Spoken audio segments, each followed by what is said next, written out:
नमस्कार. आवाज न्यूज मध्ये तुम्हा सर्वांचं स्वागत. मी आकाश भोसले. एकूणच मावळ तालुक्यातील कोरोना आढावा आणि अपेक्षित उपाययोजना या विषयाच्या अनुषंगाने आज आपण बोलणार आहोत. या विषयाच्या अनुषंगाने बोलण्यासाठी माझ्याबरोबर आहेत पत्रकार संजय पाटील आणि माझ्याबरोबर आहेत पत्रकार आमीन खान. आपल्या दोघांचंही आवाज न्यूज मध्ये स्वागत. एकूणच आपण बघितलं राज्यातली आणि देशातली कोरोना परिस्थिती आणि दिवसेंदिवस कोरोना रुग्णांची संख्या जी वाढत आहे आणि त्या तुलनेमध्ये आपल्याला एकूणच आरोग्य सुविधांचा अभाव, एकूणच आरोग्य सुविधांचा तुटवडा मोठ्या प्रमाणामध्ये दिसून येत आहे. खरं तर याच विषयाच्या अनुषंगाने बोलताना मावळ तालुक्यावरती बोलताना आपल्याला लक्षात येईल की मागच्या काही दिवसांपूर्वी आजी माजी जे लोकप्रतिनिधी होते ते पंढरपूरच्या निवडणुकांमध्ये काही दिवस का होईना पण बिझी होते. आपल्याला दिसतंय की मावळ तालुक्यामध्ये 2 नगर परिषद आहेत, लोणावळा आणि तळेगाव दाभाडे नगर परिषद. दोन्ही ठिकाणी आपल्याला दिसतंय की मुख्याधिकाऱ्यांची वानवा बऱ्याच दिवसांपासून आहे. त्याचबरोबर आपल्याला दिसतंय की दोन्ही ठिकाणचे ज्या नगराध्यक्ष आहेत विना मास्क आपल्याला पाहायला मिळालेले आहेत. जे विद्यमान आमदार आहेत हे कोरोना संकटामध्ये आपल्याला दिसतंय की दिवसेंदिवस कोरोना रुग्णांची संख्या वाढते. भूमिपूजन आपल्याला करताना दिसलेले आहेत. आता मावळ तालुक्यामध्ये जी कोरोना रुग्णांची संख्या आपल्याला आढळते, मावळ तालुक्यातले जे हॉस्पिटल आहेत ते फुल भरल्याचे सुद्धा चित्र आपल्याला दिसून येत आहे. आणि त्या अनुषंगाने ज्या अपेक्षित उपाययोजना आहेत त्यावरती आज आपण बोलणार आहोत. मी पहिल्यांदा जातोय संजय पाटील यांच्याकडे. संजयजी काय सांगाल? लोणावळ्याला पहिल्यापासूनच सरकारी हॉस्पिटल नसल्यामुळे आम्ही मागील 5-7 वर्षापासून त्यांचा फॉलोअप घेतला.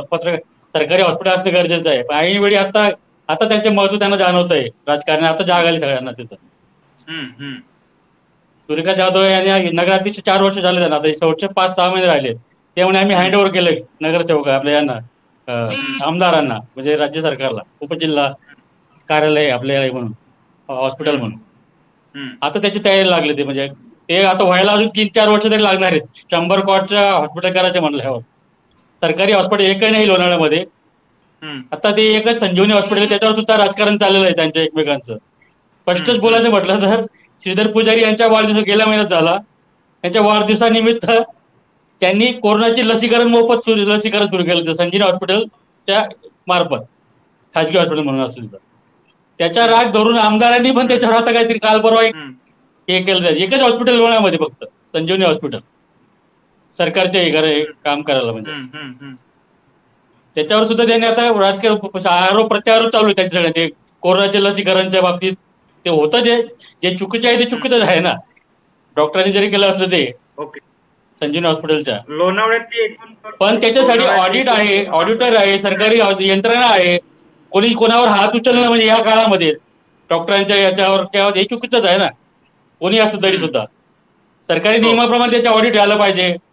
लसीकरण किती आल्या किती गेल्या ते सरकार आहे ना त्याच्यासाठी चेक करायला. तुमचे कार्यकर्ते येऊन त्यांना कानपडीत मारतील तर डॉक्टर पुढच्या बंद करायच्या तयारीत होते, ते हॉस्पिटल बंद करायचं म्हणून. पण परंतु त्याच्यावर परत आम्ही त्यांची सेटलमेंट करून काय बोलणं चाललं जाऊन परत सुरू केलंय ते याच्याने. आता एकूणच लोणावळ्यातली कोरोना परिस्थिती काय आहे? भयानकच आहे अजून सुद्धा. आरोग्य 7-8-9 नगरसेवकांना कोरोना झाला इथला. बर, म्हणजे नगरसेवकच स्वतः जर हे नसतील, कोरोना हा कोणाला काय बघून येते, जात बघून येते, पक्ष बघून येत नाही.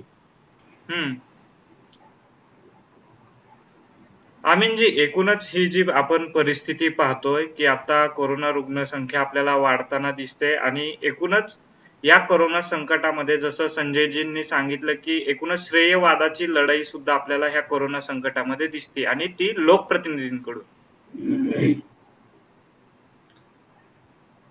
आपण हे फक्त मावळ तालुक्यापुरतच न बोलता आपण जरा थोडंसं जागतिक आणि देश पातळीवरील परिप्रेक्षातून जर आपण या गेल्या वर्षभरापासूनच्या आतापर्यंतच्या घटना जर पाहिल्या तर आपण एक गोष्ट प्रामुख्याने लक्षात घ्यायला पाहिजे. मी एका मित्राला जो मोदी भक्त आहे त्याला विचारलं की तू गाडी घेऊन चाललेला आहेस, इथून कोल्हापूरला निघालेला आहेस पुण्यावरून, मध्ये घाट लागतो, घाट कसा ओलांडायचा त्याचे नियम दिलेले आहे, स्पीड लिमिट दिलेलं आहे, स्पीड ब्रेकर दिलेले आहेत, वाहतुकीच्या नियमांच्या सगळ्या सूचना तुला माहिती आहेत, तू लायसन्स होल्डर आहे, आणि जाताना अपघात झाला तर चूक कोणाची? तर तो म्हणला समोरच्याची असू शकते, माझी असू शकते. असं समज की समोरच्याची चूक नाही, मग चूक कुणाची? कारण तू गाडी ड्राईव्ह तू करतोयस ना. तो म्हणला माझी चूक म्हणजे ड्रायव्हरची चूक. त्याचप्रमाणे या देशाची गाडी कुणाच्या हातात आहे आता? तर पंतप्रधानांच्या हातात आहे, केंद्र सरकारच्या हातात आहे.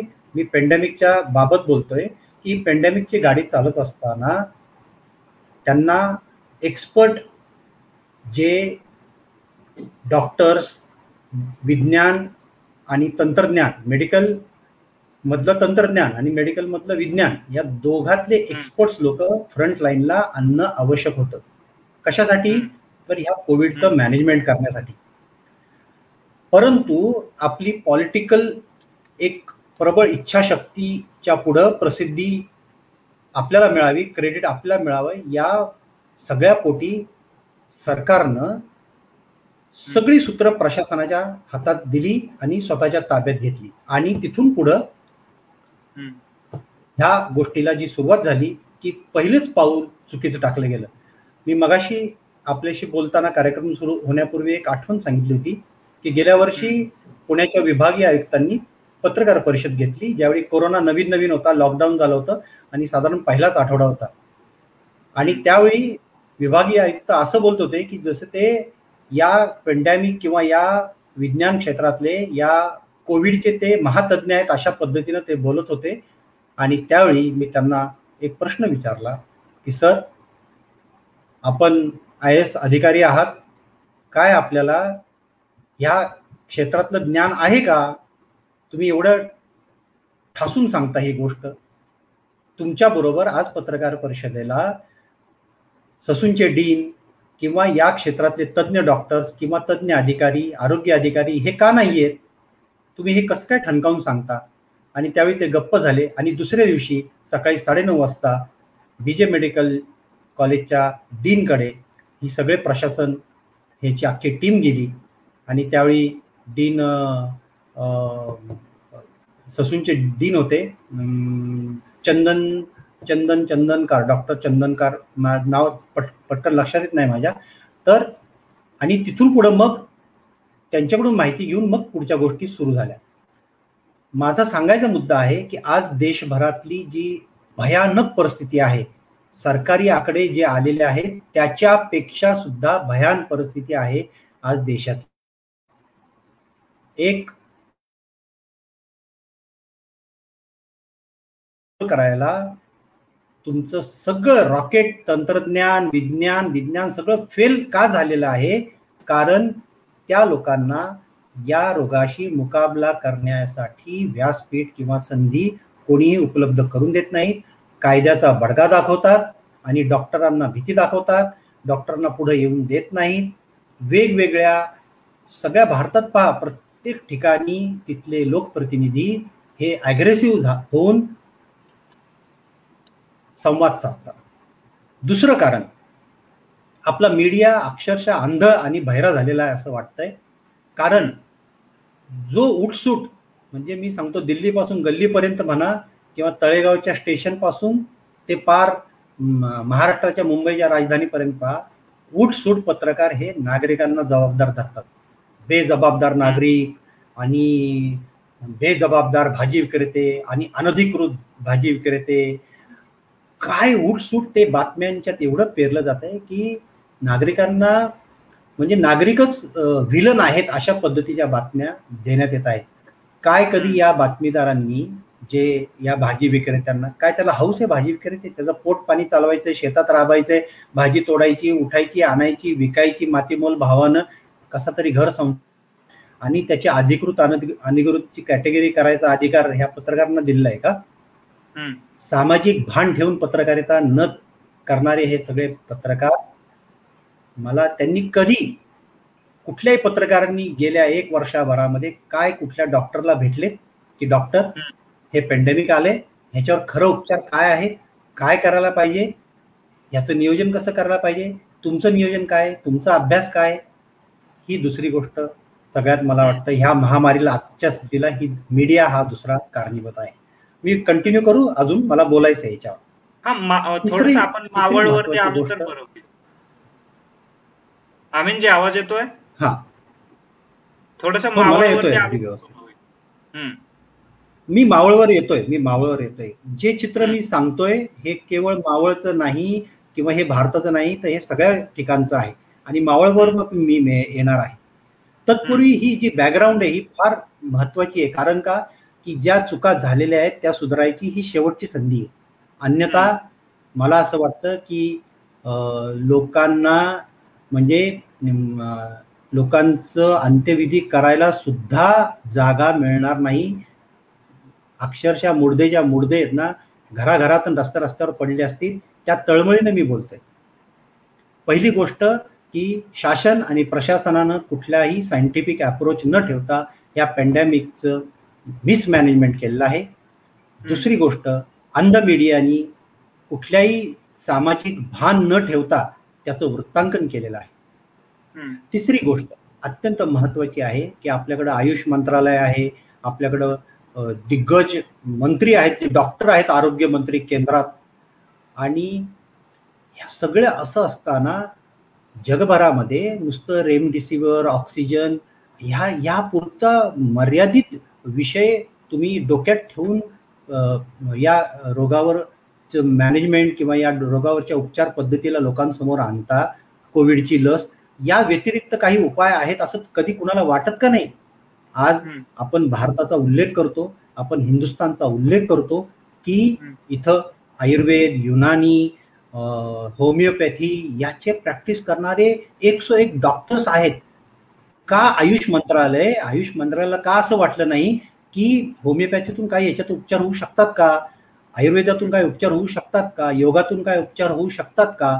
आणि आज ही परिस्थिती होण्याचं सगळ्यात महत्वाचं कारण, एवढे मृत्यू का होत आहेत त्याचं कारण मी ठणकावून सांगू शकतो की अजिबात मी एक्सपर्ट नाहीये त्या विज्ञानातला किंवा त्या वैद्यकीय क्षेत्रातला, तरी सुद्धा मी सोशल मीडियावरून अनेक गोष्टी बारकाईने अभ्यासल्या चांगल्या तज्ज्ञांच्या.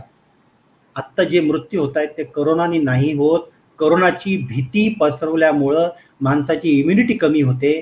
पहा, आपल्याला अचानक साप दिसला, आपल्याला अचानक राक्षस दिसला, अचानक वाघ दिसला, अचानक पिसाळलेलं कुत्रं अंगावर आलं तर आपल्या बॉडीमध्ये जी कंपनं होतात आणि आपली इम्युनिटी कमी होते. माणूस घाबरल्यामुळे जास्त मेलेला आहे. आणि जर त्याचं खरंच शवविच्छेदन केलं गेलं ह्या सगळ्या मेलेल्यांचं, तर लक्षात येईल की हे करोनानं नाही, तर हे त्या करोनाच्या भीतीमुळं त्यांच्या शरीरावर आणि मनावर जे मानसिक परिणाम, आघात झालेले आहेत, त्याच्यामुळे हे जास्त मृत्यू होत आहेत. आणि त्याकडं कुणाचंही लक्ष नाही.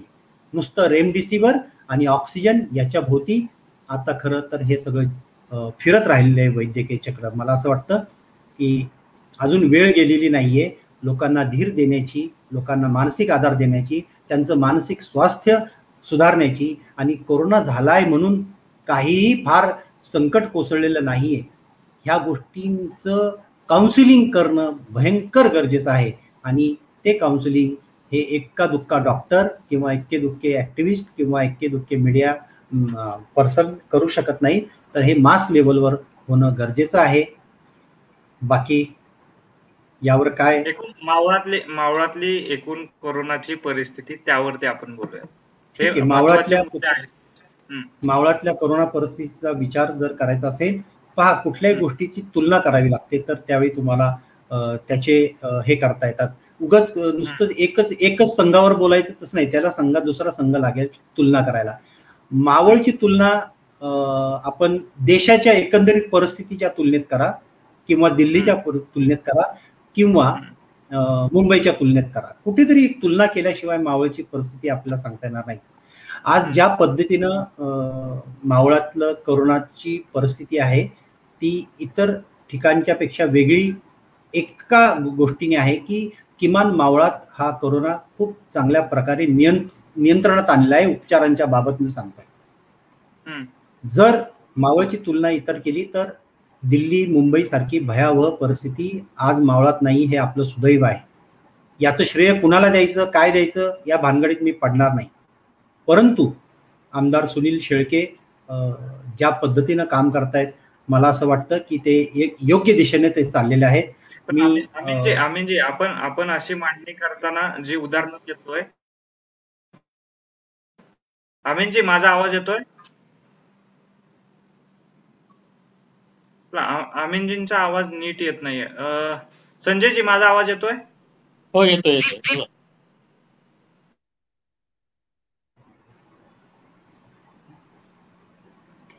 ओके. एकूणच मावळातली कोरोना परिस्थिती आणि आपण जे काही श्रेयवादाचं सांगितलं, मात्र एकूणच इथल्या आरोग्य व्यवस्थेवरती काय सांगाल? आमीनजी मी येतो आपल्याकडे. आपला आवाज नीट येत नाही. नेटवर्क येतोय. आमीनजी आपण जी व्हिडिओ मांडणी करत होता साऊंड म्यूट झालेला आहे. नाही सुरू आहे, आवाज सुरू आहे. आमचं चालू आहे. हो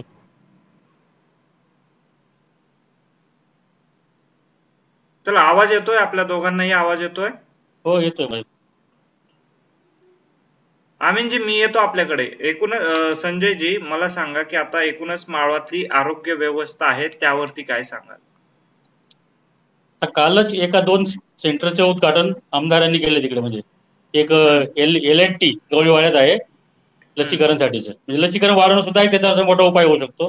हे त्यांनी अगोदर 2 महिन्यापूर्वी केलं असतं तर बरेच कंट्रोलमध्ये आलं असतं मावळ सुद्धा, असं मला वाटतं. काल एक LNT ला केलं आणि दुसरं रेल्वे इन्स्टिट्यूटला केलं दुसरं लसीकरण केंद्र महाविकास आघाडीच्या याच्यानी माध्यमातून. बर. पण एकूणच आता आपण पाहतोय की आमीनजींनी जसं म्हटलं की परिस्थिती नियंत्रणात आहे, पण आपण पाहतोय की हॉस्पिटलमध्ये आता मावळातल्या हॉस्पिटलमध्ये सुद्धा बेड उपलब्ध होत नाहीयेत. परिस्थिती भयान आहे. नक्की.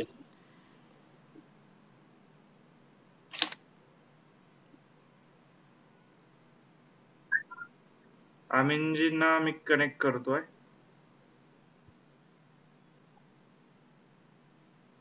चला पण आपल्याला मग संजयजी उपाययोजना म्हणून काय देता येतील, सांगता येतील एक पत्रकार?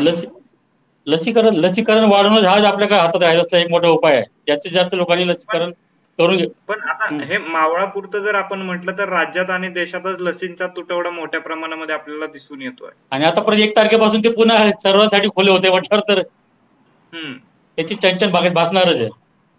नक्की. आमीनजी पुन्हा जोडून आलेत. आमीनजी माझा आवाज येतोय आपल्याला? हो येतोय.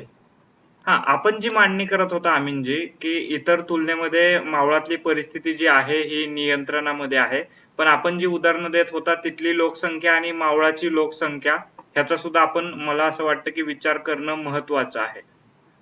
बरोबर आहे. अगदी जिओ डायव्हर्सिटी पाहिली तर मावळचं क्षेत्र म्हणा आणि दिल्लीचं कम्पेअर होत नाही. मावळची लोकसंख्या दिल्लीची लोकसंख्या नियंत्रित होत नाही. अपार्ट फ्रॉम दॅट माझं असं म्हणणं आहे की रिझल्ट तुम्ही पहा की ग्राउंड खराब आहे, ग्राउंड मोठा आहे, ग्राउंड छोटा आहे, हा भाग नाही. मावळ ही एकंदरीत परिस्थिती आज नियंत्रणामध्ये आहे आणि त्याचं श्रेय मी मगाशीच म्हणलं की मी त्याचं श्रेय कुणाला देण्यासाठी इथं बोलत नाहीये. परंतु मी अचानक सांगतो की वृत्तपत्रातून जे काही श्रेयवाद चाललेला आहे किंवा जगभरामध्ये किंवा देशभरामध्ये कोरोना हा पॉलिटाइज्ड झालेला आहे. म्हणजे राजकारण्यांनी तो वेढला गेलेला आहे आणि राजकारणावरच बोलले जात आहे. मी मागच्या आठवड्यात वडगाव मावळला अचानक विश्रामगृहामध्ये आमदारांची बैठक होती आणि कोविड जम्बो सेंटर सुरू करायचं संदर्भात मला कळालं होतं. मला काही कुणी बोलवलं नव्हतं, परंतु मी अचानक गेलो होतो.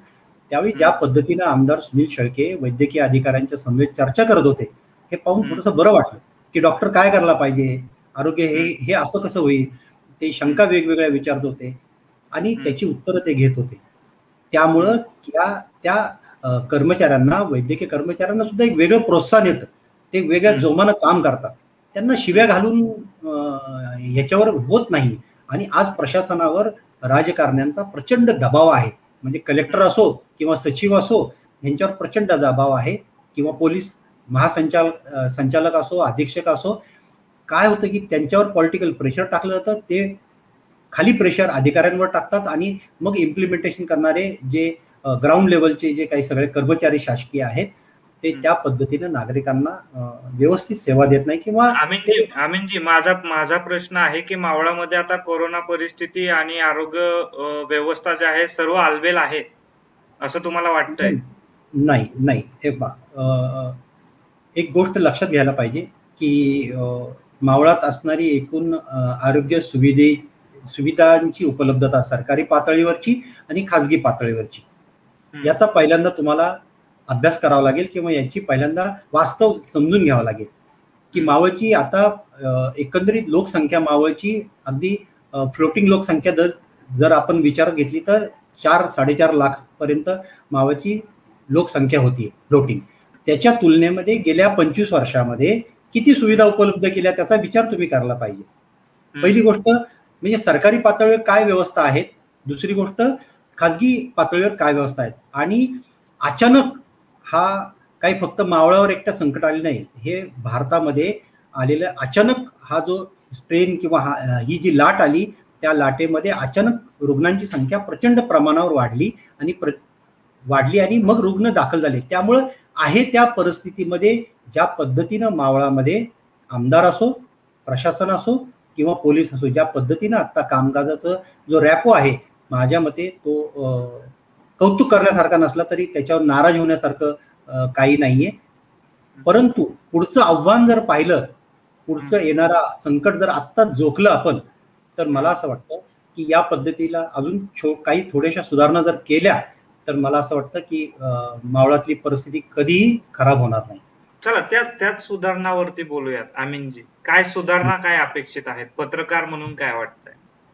पहिली गोष्ट, आता जे काही डॉक्टर्स या क्षेत्रामध्ये रुग्णांची सेवा करत आहेत, पहिली गोष्ट आमदारांसाठी एक महत्वाची सूचना की लोकांना मानसिक आधार द्या.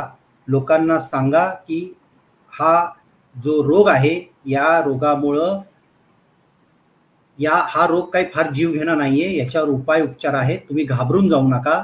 त्यांना एक मानसिक आधार देण्याची फार मोठी जबाबदारी आमदारांवर आहे आणि ते काम चांगल्या प्रकारे करू शकतील असा माझा विश्वास आहे.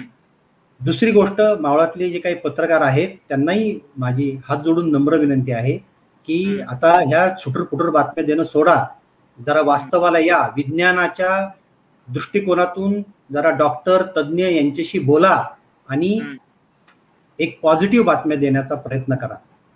ह्या दोन राजकीय पार्ट्यांमध्ये भांडणं लावायची, हा काय म्हणला तो काय म्हणला, ह्याच्यातून कोरोना नीट होणार नाहीये.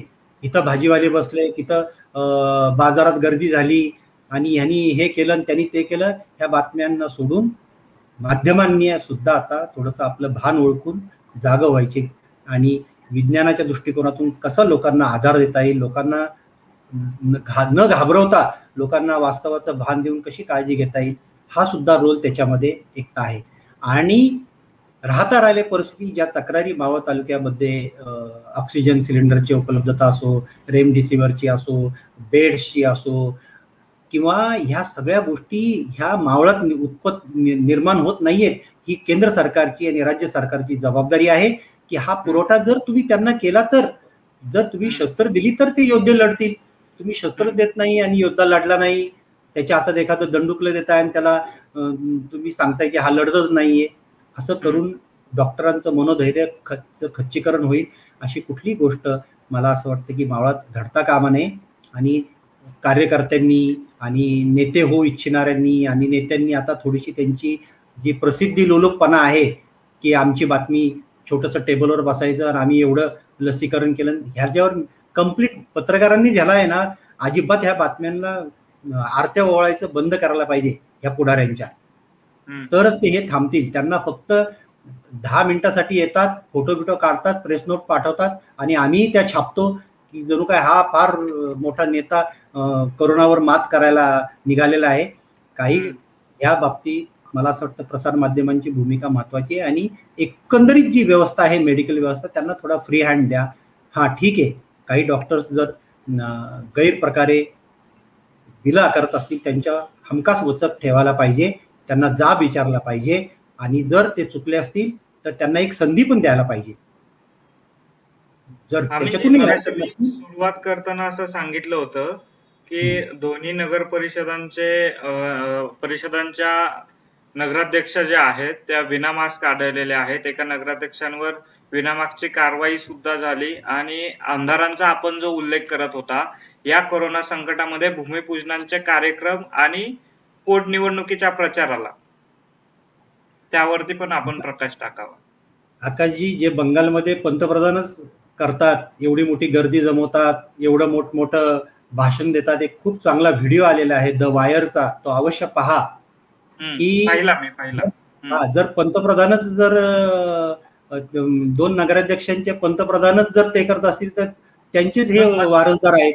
ते करत मद्रास हायकोर्टाने फटकारलं अमीनजी, मद्रास हायकोर्टाने फटकारलं. पण आता मग ते करतायत तर मग आता लोकप्रतिनिधी इथले आहोत, आपण स्थानिक आहोत.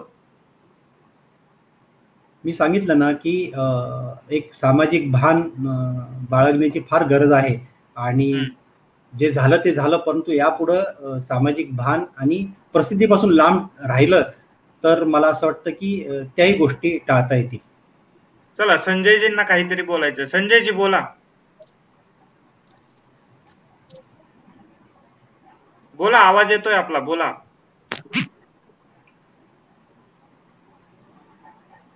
हॅलो. हा, आवाज येतोय आपला, बोला. नाही, नागरिकांनी पण जास्तीत जास्त लसीकरण करून घेणं हे त्याच्यावर पण महत्वाचा उपाय होऊ शकतो.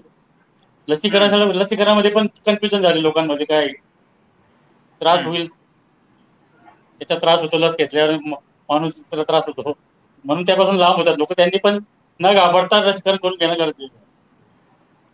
त्याबाबत खरं तर लोकप्रतिनिधी आणि प्रशासन यांनी सुद्धा त्या लसीबाबतची जागरूकता करणं अपेक्षित आहे. अमीनजी, आता आपण ज्या मुद्द्यांना घेऊन बोलत होतो, ठीक आहे, लोकप्रतिनिधी, प्रशासन एक वेळ आपण बाजूला ठेवूयात, पण तुम्ही जसं म्हणत होता की इथले पत्रकार नागरिकांना जबाबदार धरतायत, पण अत्यावश्यकचं कारण सांगून अनेक नागरिक घराबाहेर सुद्धा पडतायत मावळातले. आकाशजी, तुम्ही माझ्याबरोबर उद्या सकाळी बाहेर पडा आणि मला दाखवा की कुठलाही माणूस अशा परिस्थितीमध्ये, एवढ्या भयावह परिस्थितीमध्ये कोणीही विनाकारण घराच्या बाहेर पडत नाही, हे माझं ठाम मत आहे. ठीक आहे, त्यात दुसरा असेल, पण तुम्ही म्हणजे 99% लोक काही ना काही काम असल्याशिवाय बाहेर पडत नाही. कुणाला हौस आलेली नाहीये बाहेर पडायची. आणि मला एक सांगा की तुमच्या वृत्तपत्रामध्ये बातमी येते की रस्त्याच्या कडेला अनधिकृत भाजी विक्रेते बसले. तो प्रत्येक भाजी विक्रेता आणि तिथे भाजी घ्यायला जाणारा प्रत्येक जण हा विनाकारण नाही घराबाहेर पडला. तो भाजी विक्रेता ज्यांनी 1.5-2 महिने 40 दिवस ते पीक लावलेलं आहे, ते पीक हाताशी आलेलं आहे, ते पीक बाजारात आणून विकणं, त्याचा घर संसार चालणं, यासाठी जर तो रस्त्यावर बसत असेल तर त्याला अनधिकृत म्हणून बातमीदार फार मोठी फुशारकी मारत असतील तर मला असं वाटतं की त्यांना सामाजिक भान नाहीये. विनाकारण कुणीही घराबाहेर पडत नाहीये. अगदी 1-2% आहे, त्यासाठी पोलीस सक्षम आहेत, चांगलं काम करतायत. आपण अमीनजी, आपण आता एवढ्या वर्ष पत्रकारितेमध्ये राहिलेला आहात. खरं तर 2 महत्वाच्या नगर परिषदा आहेत, विद्यमान आमदार सुद्धा चांगलं काम करतायत. आता आणखी जबाबदारी म्हणून खरं तर काय उपाययोजना आखणं गरजेचं आहे शेवटी, चर्चेच्या शेवटाकडे जाताना? माझं थोडक्यातच सांगणं आहे की दोन्ही नगर परिषदांचे नगराध्यक्ष जे आहेत आणि आमदार जे आहेत त्यांना एक सांगणं आहे की तुम्ही प्रशासनाला एक फ्री हँड असा द्या की मेडिकल ऍस्पेक्ट्स मधून, वैद्यकीय दृष्ट्या ज्या काही उपाययोजना तुम्हाला करायच्या त्याच्याशी आमच्याशी चर्चा करून तुम्हाला आम्ही त्या मेडिकल फॅसिलिटीज कशा उपलब्ध होतील या शासनाकडून, नगरपालिकेकडून आम्ही प्रयत्न करू. तुम्ही हे सर्व युद्ध आता डॉक्टरांच्या हातात द्या आणि वैज्ञानिक दृष्टिकोनातून त्याच्यावर उपाययोजना ज्या ज्या करायच्या त्या कराव्यात. माझं डॉक्टरांनाही एक आव्हान आहे, सर्व डॉक्टर, मावळातल्या डॉक्टरांना आव्हान आहे की तुम्ही सुद्धा केवळ शासनाने दिलेली प्रोटोकॉल, जो कोविडचा प्रोटोकॉल आहे त्याच्या पलीकडे जाऊन तुम्ही धाडसानं पुढं बोलायला या. माध्यमांमधून तुम्ही नागरिकांना सांगा.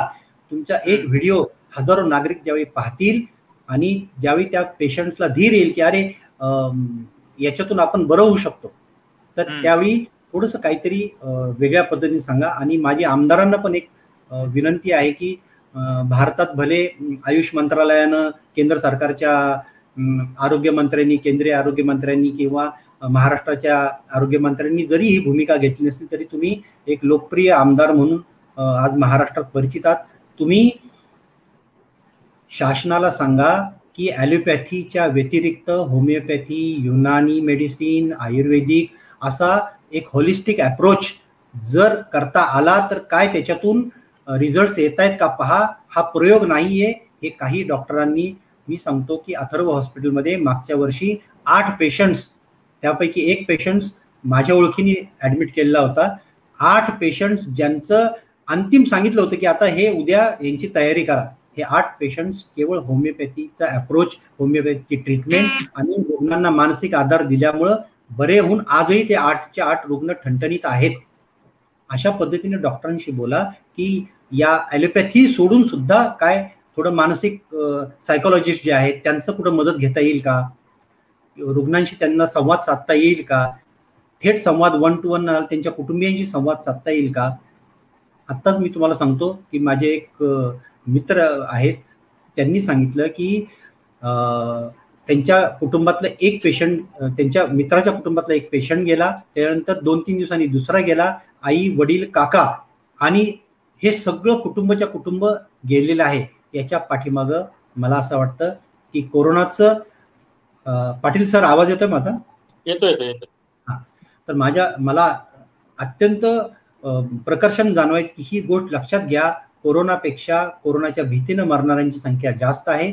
आणि त्यासाठी आमदार महोदयांनी स्वतंत्र बैठक घेऊन, तज्ज्ञांशी चर्चा करून, डॉक्टरांशी आणि सायकोलॉजिस्ट जे आहेत त्यांच्याशी चर्चा करून याच्यावर काय आपल्या मावळामध्ये एक नवा चांगला पॅटर्न आपल्याला आणता येतो का की जो सर्व देशभराला, जगभराला सुद्धा तो उपयोगी पडेल.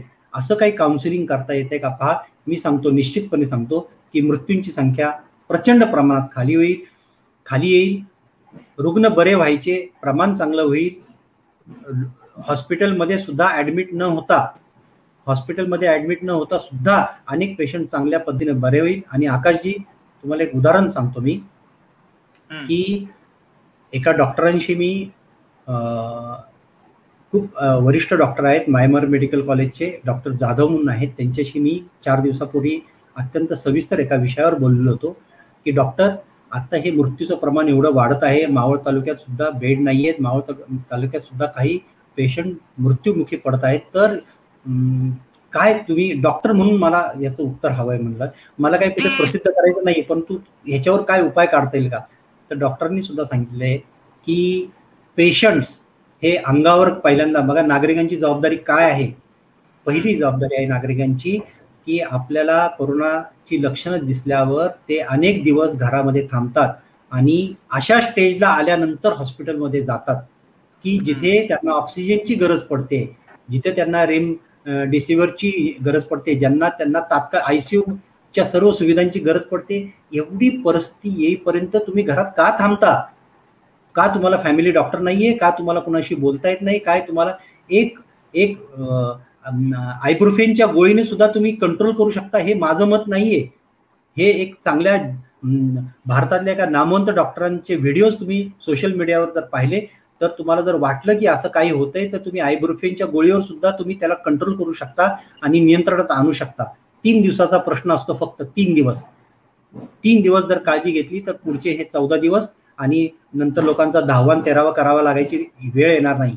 मला असं वाटतं की नागरिकांची जबाबदारी आहे की आपल्याला काही लक्षणं आढळली तर आपण डॉक्टरांशी तातडीनं संपर्क साधून वेळीच कंट्रोल करा. प्रचंड म्हणजे ICU जाण्याच्या परिस्थितीपर्यंत थांबत असाल आणि त्याला तुम्ही डॉक्टरांना आणि हॉस्पिटलला आणि एकूण व्यवस्थेला जर दोष देत असाल तर तो दोष त्यांचा नाहीये, दोष तुमचा आहे. चला, एकूणच आज मावळ तालुक्यातला कोरोना आढावा आणि अपेक्षित ज्या उपाययोजना आहेत त्या संजयजी आणि अमीनजी खरं तर आपण आवाज न्यूजशी बोलताना सांगितल्या. खरं तर या ज्या उपाययोजना आहेत त्या खरं तर लोकप्रतिनिधी आणि प्रशासन ऐकेल आणि खरं तर त्या अंमलात सुद्धा येतील, त्याचं चित्र सुद्धा आपल्याला पुढच्या काही दिवसांमध्ये पाहायला मिळेल. आज आपण आवाज न्यूजशी जोडून राहिलात, त्या भूमिका मांडल्यात. खूप खूप धन्यवाद.